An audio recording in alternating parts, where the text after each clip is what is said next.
Ces dernières années, les stablecoins ont fait leur apparition dans le paysage financier. Les stablecoins se distinguent des autres crypto-monnaies par leur stabilité et leurs avantages multiples. Mi-2021, les stablecoins représentent plus de 8% de la capitalisation de l'ensemble des crypto-monnaies, ce qui est loin d'être négligeable. D'autant que ce chiffre est en constante augmentation. Nous revenons ici en détail sur les stablecoins, leurs avantages et inconvénients, leurs perspectives. Nous vous proposons également notre top 5 des meilleurs stablecoins du moment ainsi que nos explications pour investir dans ce type de crypto-actifs. Stablecoins, qu'est-ce que c'est? Les stablecoins sont une catégorie de crypto-monnaies dont l'objectif est de reproduire la variation d'autres actifs financiers, devises, métaux précieux, etc. Il s'agit d'une crypto-monnaie coin, stable. Basée sur la blockchain, les stablecoins permettent de bénéficier des avantages de la crypto-monnaie, numérique, rapidité, décentralisation, et des actifs traditionnels moins volatiles, dollars, or, etc. Les stablecoins permettent de concilier monnaie traditionnelle et monnaie virtuelle. Mi-2021, les stablecoins représentaient plus de 8% de l'ensemble du marché des crypto-actifs. La répartition de la capitalisation des stablecoins est très concentrée. Ainsi, un stablecoin indexé à 100% sur le dollar, 1 pour 1, va garantir un pouvoir d'achat entièrement stable en dollars. Le stablecoin le plus utilisé à ce jour, Tether, a été lancé en 2014 par la compagnie Tether Limited basée à Hong Kong. Les stablecoins sont un peu les billets du XVIIIe siècle, et suscitent un grand intérêt auprès des banques centrales. Forme abstraite de monnaie, les stablecoins sont une sorte d'adaptation technologique de la monnaie. Les trois catégories de crypto stables. Il existe trois grandes catégories de crypto stables, les stablecoins basés sur les devises, comme le dollar ou l'euro, Tether, USDC. Les stablecoins basés sur les matières premières, Tether Gold, Pax Gold. Les stablecoins basés sur d'autres crypto-monnaies, DAI. Pourquoi acheter des stablecoins? Les monnaies virtuelles sont parmi les actifs les plus spéculatifs. Dans des cas extrêmes, les variations sur Bitcoin peuvent rapidement atteindre plusieurs dizaines de pourcents en une seule journée. L'instabilité des grandes crypto-monnaies demeure une faiblesse, car le marché est très sensible à l'état global du système financier. On rappellera en effet le lien étroit qui existe entre liquidité, volatilité, et crypto-actifs. L'intérêt des stablecoins est de se baser sur la blockchain et sur un actif traditionnel pour assurer une très faible volatilité. L'intérêt des stablecoins est donc double. Assurer de la liquidité et une faible volatilité en portefeuille, avoir une flexibilité dans l'utilisation, rapidité de transaction, sécurité, etc. Les stablecoins sont particulièrement utiles en fonction du contexte global du marché. Effectivement, les stablecoins sont très utiles pour optimiser les périodes de correction sur les autres monnaies virtuelles. Jouer sur l'exposition aux stablecoins permet ainsi d'optimiser les performances de son portefeuille. En outre, s'exposer aux stablecoins permet de bénéficier des avantages de la blockchain tout en étant exposé au marché des devises, dollars, euros, et des métaux précieux par exemple. C'est un moyen implicite de diversifier ses crypto-actifs et de spéculer sur les mouvements d'actifs externes au marché des crypto-monnaies, taux de change, matières premières, etc. Avantage des stablecoins. Les stablecoins présentent divers avantages. Premièrement, la faible volatilité permet de compenser les mouvements sur les autres monnaies virtuelles. Ensuite, le caractère numérique et décentralisé à partir de la blockchain permet aux stablecoins de bénéficier d'une grande mobilité et facilité d'échange. Par exemple, le transfert de stablecoins est plus rapide et généralement plus transparent que le système bancaire traditionnel SWIFT. D'autre part, les stablecoins permettent de conserver ses gains. La réalisation de plus-value peut être sécurisée par une conversion en stablecoin. En ce sens, les stablecoins jouent un rôle d'éviction sur le marché des crypto-monnaies et permettent de substituer le cash traditionnel en portefeuille. Par ailleurs, les stablecoins permettent aux investisseurs de crypto-monnaies de sécuriser leur plus-value à l'abri de la fiscalité. En effet, si vous voulez empocher vos gains réalisés en Bitcoin, Ethereum, Cardano ou Litecoin par exemple, sans être soumis à la flat tax, il vous suffit de les convertir en stablecoin. De fait,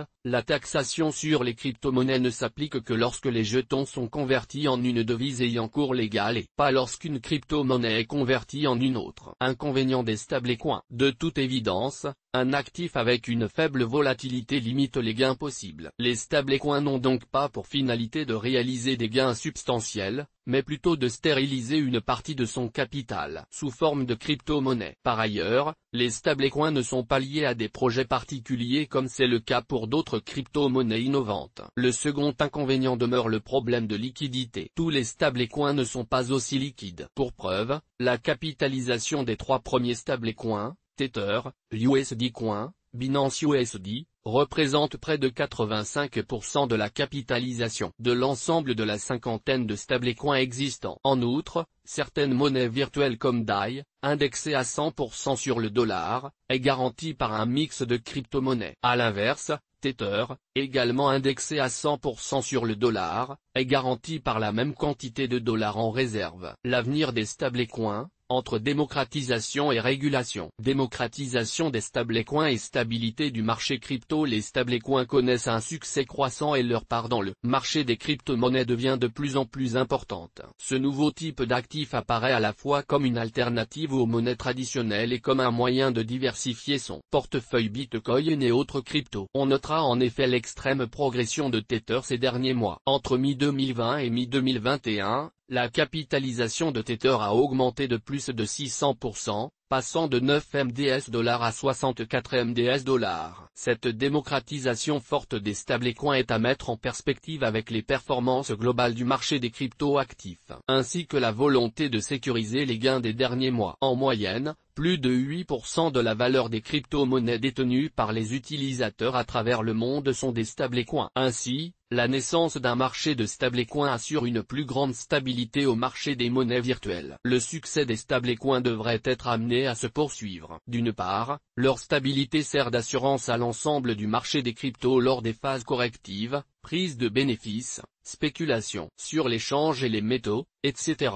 D'autre part, les stablecoins sont une véritable innovation monétaire au succès croissant, paiement Visa, etc. Vers une régulation des stablecoins. La plupart des stablecoins sont indexés sur des devises, dont principalement le dollar. Ces nouveaux actifs jouent un peu le même rôle que les billets du XVIIIe siècle, garantissant l'équivalent en réserve. En conséquence, les émetteurs de stablecoins sont un peu des banques numériques qui émettent des cryptos avec leur équivalent en réserve. Ainsi, certaines banques centrales affichent leur volonté de réguler les stablecoins au même titre que le système bancaire traditionnel. Fin 2020, la Banque des règlements internationaux a publié un rapport suggérant la régulation des stablecoins. Ce rapport précise que les répercussions des stablecoins sur la désintermédiation du traditionnel secteur bancaire doivent également être pris en compte. Les prêts bancaires traditionnels pourraient devenir plus coûteux, voire Cannes, 2016. Une implication étroitement liée est que les banques pourraient recevoir des entrées substantielles sur leur bilan si les stablecoins étaient dans l'obligation de conserver des réserves à la banque centrale. En clair,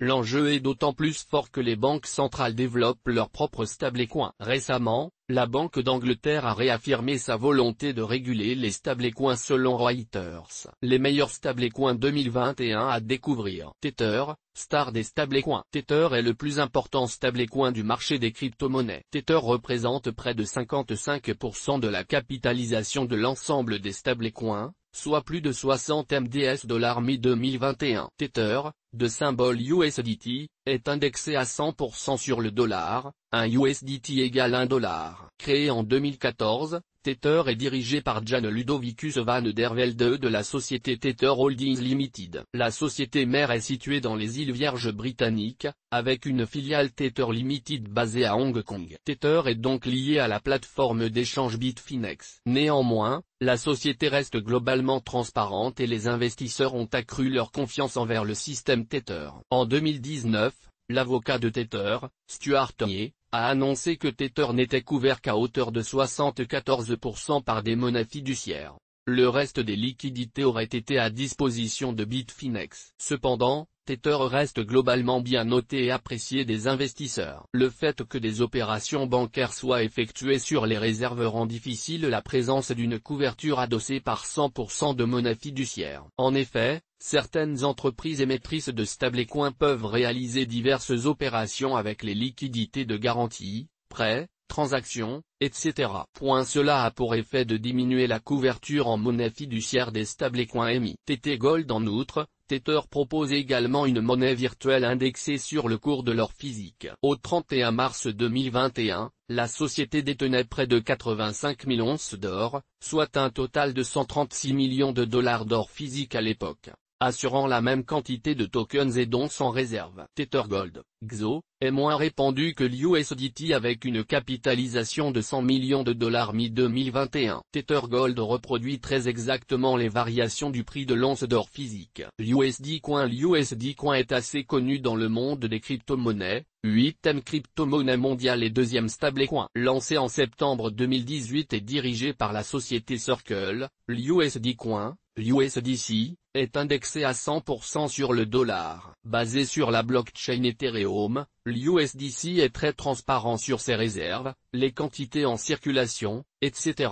Récemment, Visa a intégré l'USDC dans ses services de paiement aux États-Unis, ce qui en fait une véritable monnaie crypto. DAI est également un stablecoin indexé à 100% sur le dollar. DAI est dirigé par une organisation à gouvernance publique, MakerDAO, ce qui le différencie des autres stablecoins. La capitalisation du DAI est de près de 5 MDS $ mi-2021. La présence d'une gouvernance publique et de systèmes de garantie basés sur d'autres crypto-monnaies fait du DAI un stablecoin à part. Pax Gold. Basé sur la blockchain Ethereum, le Pax Gold est un stablecoin indexé à 100% sur le cours de l'once d'or. Ce stablecoin était émis par la société régulée Paxo, présente à Londres, New York et Singapour. Pax Gold est un stablecoin plus répandu que Tether Gold, avec une capitalisation de près de 115 millions de dollars. L'équivalent en or est assuré par la société Paxo. Comment investir dans des stablecoins? Les stablecoins sont généralement accessibles sur la plupart des plateformes d'échange de crypto-monnaies, Binance, Coinbase, Bitpanda, Coinhouse,